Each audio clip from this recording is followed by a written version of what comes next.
সবাইকে স্বাগত দীপ্ত বাণিজ্য সংবাদে। এই মুহূর্তের খবর নিয়ে সাথে রয়েছে দোলা ডলরেস। ঢাকা, নারায়ণগঞ্জ ও গাজীপুরে গ্যাসের চাপ বাড়াতে উদ্যোগ নিয়েছে সরকার।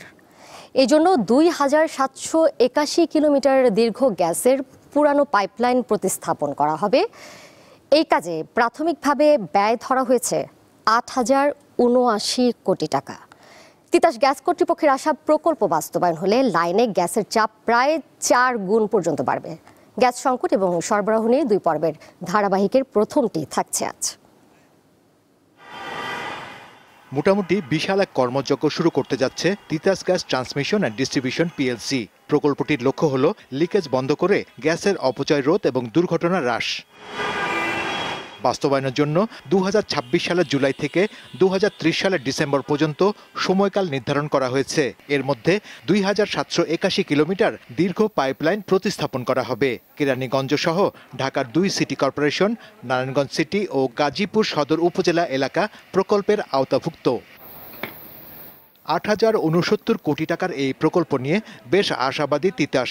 কর্মকর্তারা বলছেন, প্রকল্পটি প্রায় ৩/৪ গ্রাহকের গ্যাস চাপ উল্লেখযোগ্যভাবে উন্নত করবে এবং বার্ষিক সিস্টেম লস ৭৬৭ কোটি টাকা কমাবে।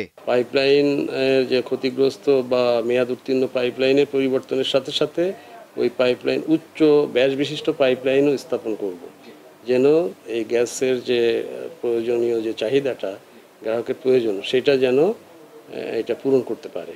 ব্যয়ের মধ্যে সরকারের তহবিল থেকে বরাদ্দ থাকবে ৩,৯১৭ কোটি টাকা।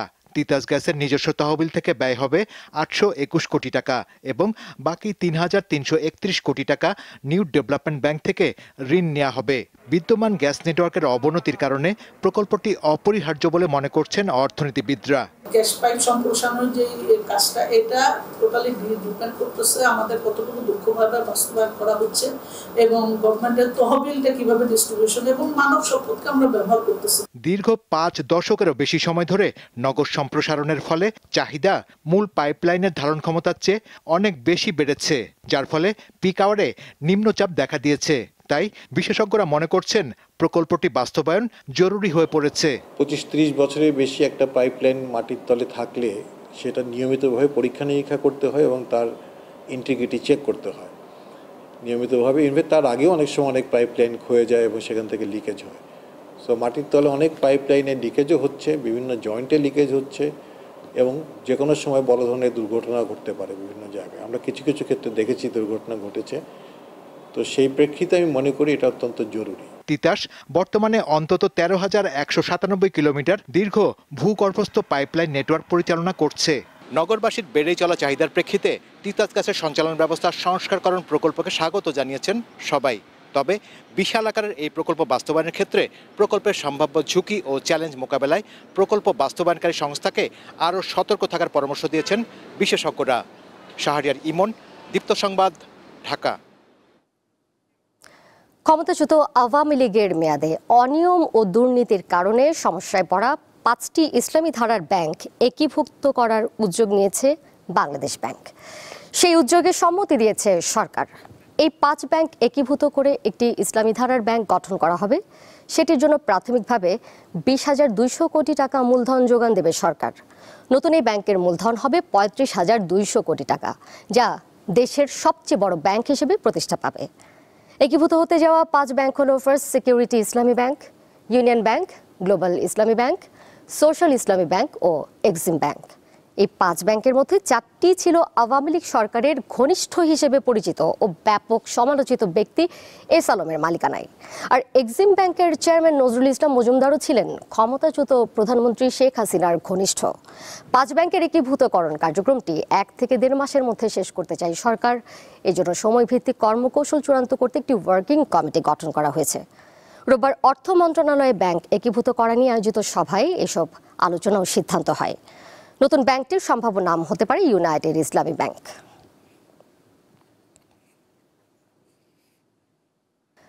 টানা ৫ দফায় দেশের বাজারে স্বর্ণের দাম বাড়ালো বাংলাদেশ জুয়েলার্স অ্যাসোসিয়েশন বাজুস। এবার ভরিতে ১ লাফে ২,৭১৮ টাকা বাড়িয়ে ২২ ক্যারেটের ১ ভরি স্বর্ণের নতুন দাম নির্ধারণ করা হয়েছে 1,81,550 টাকা, যা দেশের ইতিহাসে এক ভরি স্বর্ণের সর্বোচ্চ দর। রোববার রাতে এক বিজ্ঞপ্তিতে তথ্য জানায় বাজুস। নতুন এই দর কার্যকর ধরা হয়েছে আজ থেকেই। নতুন দাম অনুযায়ী 21 ক্যারেট প্রতি ভরি স্বর্ণ 1,73,304 টাকা, 18 ক্যারেটের 1,48,541 টাকা এবং সনাতন পদ্ধতির প্রতি ভরি স্বর্ণের দাম 1,23,067 টাকা নির্ধারণ করা হয়েছে। সব মিলিয়ে চলতি বছর এখন পর্যন্ত মোট 50 বার দেশের বাজারে স্বর্ণের দাম সমন্বয় করেছে বাজুস, যেখানে 34 বারই দাম বেড়েছে। এশিয়ান ক্লিয়ারিং ইউনিয়ন আকুর জুলাই ও আগস্ট মাসের আমদানি বিল পরিশোধ করেছে বাংলাদেশ ব্যাংক। ফলে দেশের বৈদেশিক মুদ্রার রিজার্ভ ফের $30 বিলিয়ন দাঁড়িয়েছে।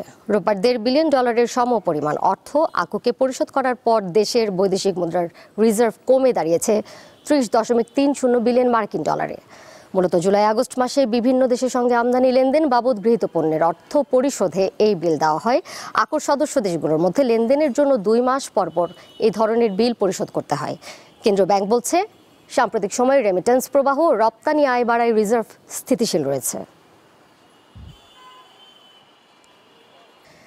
দেশের প্রধান পুঁজিবাজার ঢাকা স্টক এক্সচেঞ্জের সপ্তাহের দ্বিতীয় কার্যদিবসে মূল্য সূচকের উত্থানের মধ্য দিয়ে চলছে লেনদেন। এখন পর্যন্ত বেড়েছে বেশিরভাগ কোম্পানির শেয়ার দর। এ বিষয়ে আমরা কথা বলবো, আমাদের সহকর্মী শাহরিয়ার ইমন রয়েছেন সেখানে। ইমন, এই মুহূর্তে শেয়ার বাজারের লেনদেন কেমন দেখছেন? কোন খাতের শেয়ারগুলো বেড়েছে? ক্ষুদ্র বিনিয়োগকারীরা কি বলছেন? সব মিলিয়ে বিস্তারিত জানাবেন।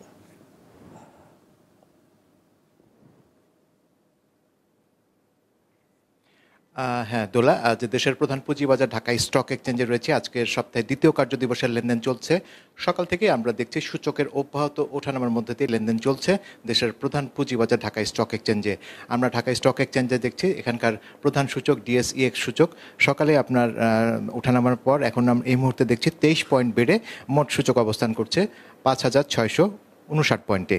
আর যদি আমরা লেনদেনের ক্ষেত্রে দেখি, আমরা আজকে দেখছি যে ঢাকার পুঁজিবাজারে বেশিরভাগ কোম্পানির শেয়ারের দর বেড়েছে। অর্থাৎ যদি আমরা লেনদেন হওয়া কোম্পানিগুলো শেয়ারের ক্ষেত্রের দিকে তাকাই, আমরা দেখছি 191টা কোম্পানি শেয়ারের দাম বেড়েছে, আর দাম কমার তালিকায় রয়েছে 149টি শেয়ারের। এছাড়া দামের কোনো তারতম্য ঘটেনি 50টি শেয়ারের ক্ষেত্রে, 55টি শেয়ারের ক্ষেত্রে। আর আমরা যদি খাতের দিকে দেখি যে আমরা কোন কোন খাতের শেয়ারগুলো বেশি লেনদেন হয়েছে, আমরা ঢাকার পুঁজিবাজারে দেখছি যে ইঞ্জিনিয়ারিং খাত, টেক্সটাইল খাত, এছাড়া আপনার লাইফ ইন্স্যুরেন্স খাতের শেয়ারগুলো আপনার মোটামুটি লেনদেন হয়েছে বেশি আমরা দেখতে পাচ্ছি। আর এছাড়া যদি আমরা একটি লেনদেন ভলিউমের দিকে তাকাই, আমরা দেখছি ঢাকার পুঁজিবাজারে আজ প্রথম 3 ঘন্টায় লেনদেন হয়েছে 907 কোটি টাকা। আর যদি আমরা গতকালের লেনদেনের পরিস্থিতিটা দেখি, গতকাল আমরা ঢাকার পুঁজিবাজারের লেনদেন হয়েছিল 1441 কোটি টাকা। আমরা সাধারণ বিনিয়োগকারীদের সাথে কথা বলছি, তারা আশা করছেন যে বাজারে আজও একটি ভালো লেনদেন হবে এবং বাজার নিয়ে তারা বেশ বাজারে আশা করছেন যে বিনিয়োগের একটি সুষ্ঠু পরিবেশ বাজারে বিরাজ করছে। বিনিয়োগকারীরা একই সাথে দেখে শুনে বুঝে বাজারে বিনিয়োগ করছেন। তো সব মিলিয়ে আসলে তোলা এখন পর্যন্ত আমার হাতে এতটুকু ছিল প্রথম 3 ঘন্টায় ঢাকার পুঁজিবাজারে। ইমন, আপনাকে ধন্যবাদ। হবিগঞ্জের বাহুবলে রশিদপুর গ্যাস ক্ষেত্রের 3 নম্বর কূপে সংস্কার কাজের পর নতুন গ্যাসের সন্ধান মিলেছে। পাশাপাশি কূপ থেকে গ্যাসের সঙ্গে উপজাত হিসেবে কন্ডেনসেট পাওয়া যাবে।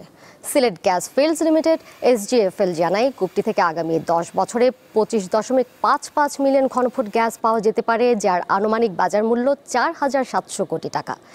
SGFL বর্তমানে আরও কয়েকটি কূপ খনন ও সংস্কারের কাজ করছে, যা সফল হলে দেশে গ্যাস উৎপাদন বাড়বে বলে আশা করা যায়।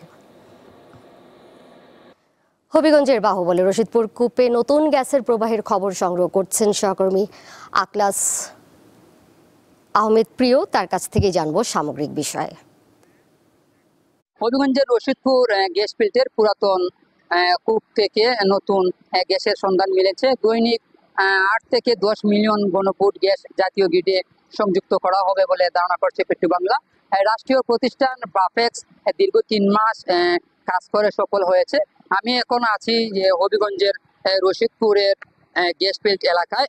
এখানে 11টি কূপ রয়েছে, এর মধ্যে 7টি কূপে গ্যাস উত্তোলন চলমান রয়েছে।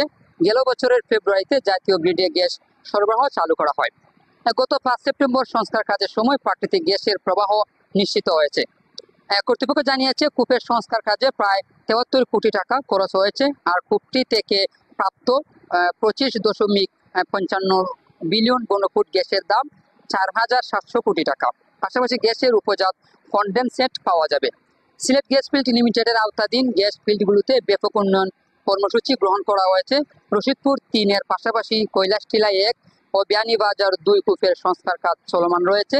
একই সঙ্গে সিলেট 10X, সিলেট 11, টুপিটিলা 1, কৈলাসটিলা 9 ও রশিদপুর 11 নম্বর কূপ খননের প্রকল্প কাজ চলমান রয়েছে। সফলভাবে কাজ শেষ করা গেলে দেশীয় গ্যাসের উৎপাদন বাড়বে বলে আশা করছে সিলেট গ্যাস ফিল্ড লিমিটেড।